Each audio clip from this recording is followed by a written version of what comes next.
Why do we wait so long for this one? Because it took a long time to finish. We didn't wait.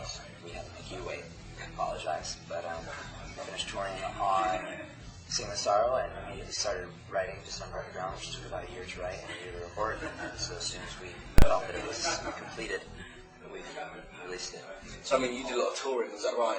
Yeah, because I read somewhere that you've done a lot of touring. Yeah, we toured for about 14 months on Sing the Sorrow. Oh, that's 14 months? Yeah, long is time. Is that like round the world twice? Or?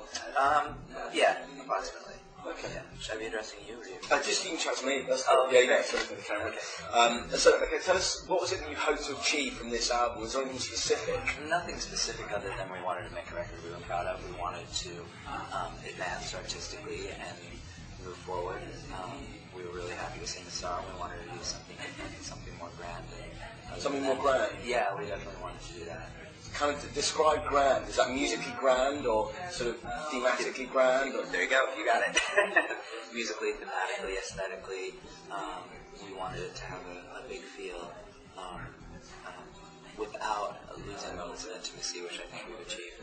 Yeah. Because I mean, we have a thing we often about death by Pro Tools. Like you can lose a lot of the soul in the machine. Yeah, definitely. You got organic richness. I think we can achieve. I think we can achieve both. I mean, certainly it doesn't sound like a lo-fi record by any means. I mean, it sounds like a very big, rich, grand record.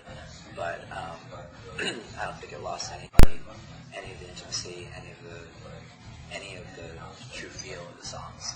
Cool. Okay. Also, you guys are known for making like big stylistic leaps. Maybe in part because of gaps between albums. What do you think is the stylistic sort of musical leap between Sing the Sorrow to this one? I mean, it's hard to put into words. I mean, it's definitely a different record. If you listen to December Underground and listen to Sing the Sorrow, they're markedly different, which, as you said, is the case for each release that we put out. It's a larger sounding record, as we were discussing earlier. I think it's more focused in the songwriting. I think there's intricacies in the songs. Vocally, I'm doing a lot different vocally as well as lyrically, and there you go. There's a lot of differences. Okay.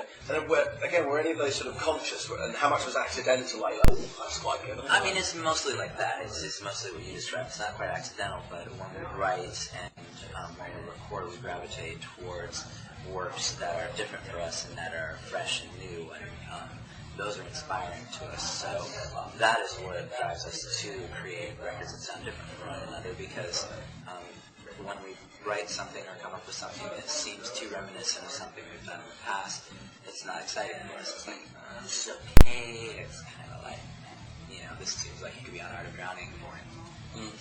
Although the record's changed drastically, for the most part, I think with the instance, for instance, December Underground, I think anyone that appreciated Sing the Sorrow would appreciate December Underground. So if you stick with us step by step, I think that you're always, or likely to be okay with the changes.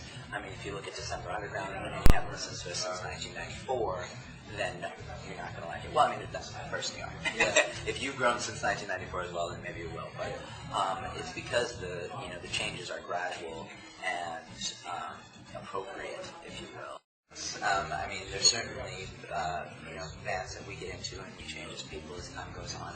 We listen to all sorts of different things, but nothing musically really directly influences what we write. I mean, we sort of write in a bubble attached, and I mean, really what influences most is us, our working with each other and working off each other. And,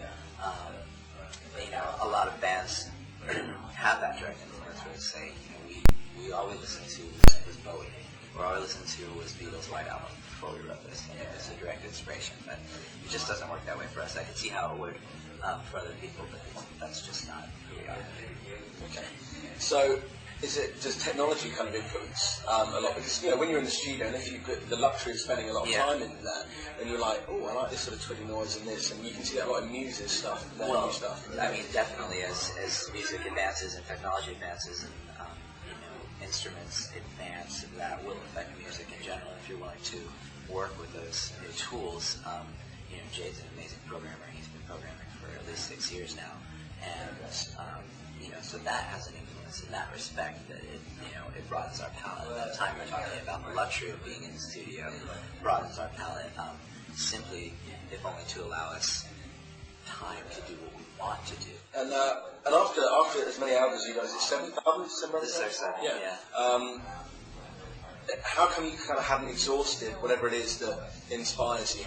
You know, I mean, even Oasis, like 2 albums, God, we've got nothing to write about, we can't write songs anymore. You know what I mean? And they were gutted because they thought they'd always write those amazing songs. So how come?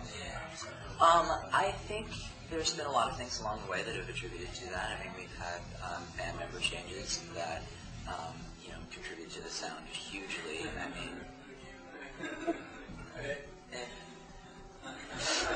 don't know why they're all looking at me. With each new band member addition, the band became rejuvenated until we got to the lineup now, which is the most solid lineup we've ever had. And artistically, we've really become comfortable with each other. And so there's that. We always are changing what we do to some extent, so that's always exciting to go into writing and say, okay, we're going to do something new, we're going to do something different, let's see what it's going to be. And it's always a surprise to us because, like I said before, we don't have a pointed style of writing. We don't have a direct direction that we want to go in, so we just sit down and see what's cool. So all that, and just, we love doing this. So that must be quite exciting, though. Again, actually reading the Aerosmith, but we practice the songs for the album, 9 tracks, practice and go to the studio and record them. Is it less like that, but in the studio the songs kind of get to take form a bit more, or is it that you definitely have, your songs down and you go to the studio and record them? We do what Aerosmith does. Oh, really? Like, we're the same thing. Some of those will already be integrated in there, and we'll play them we'll play them while we rehearse off the computer. Of course, yeah. Okay, just quick, I think I've got the minutes from Matt. Tell us why we should buy the new album. Because I love it. Because I'm really proud of it, and I think a lot of people could enjoy it. I think if you're a music